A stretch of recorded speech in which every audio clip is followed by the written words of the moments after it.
Yani şey dalani uzunluğu kaç eder hozir? Uzunluk 600 metre. 600 metre. Daraxtlar bor 580, 590 metre. 600 metre. Hozir bir bordi, bir 50 metre yurib qaytib to'ldi. Kuzatib turibmizda. Shunda bir bunker chiqdi. Vahab aka, bu bir bunkerimiz 4 tonna ağır. 4 tonna. 4 tonna, 4 tonna tonna 200 shunday hisobda bo'lyapti endi. Bu baribir nima deydi? 4,5 tonnagacha yuk bosadi. Sababi 3gacha to'liqda. Hozir kuzatdikda.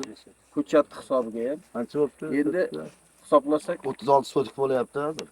36 sotikdan 4 tonna 200 hisoblaganimizda ham 118 120 sentner, 118 sentner bo'lyapti.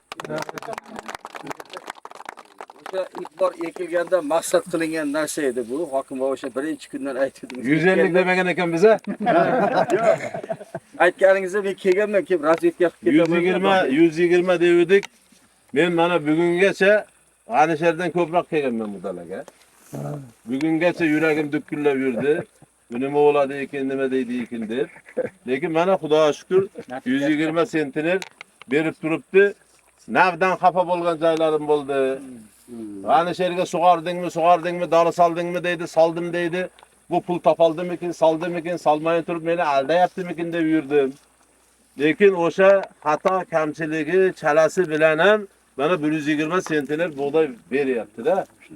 Biz agar mana shu usulga o'tadigan bo'lsak, demak 160 sentner, 70 sentner paxta, 120, 150 sentner g'alla, 3 tonnadan mosh olib mana shu bitta lentadan eng kamida 3 ta hosil olishga erishadigan bo'lsak, fermer ham boy bo'ladi, dehqon ham boy bo'ladi, davlat ham boy bo'ladi, xalq to'q bo'ladi, kambag'al ham qolmaydi, muhtoj ham qolmaydi. Dehqonchilikni noni hammaga yetadigan nonda. Faqat mana yangilikka o'tishimiz kerak. Yangilikni tan olib, yangilikka o'tishimiz kerak. Mana Xudoga shukr, mana natijasini ko'rdilaring.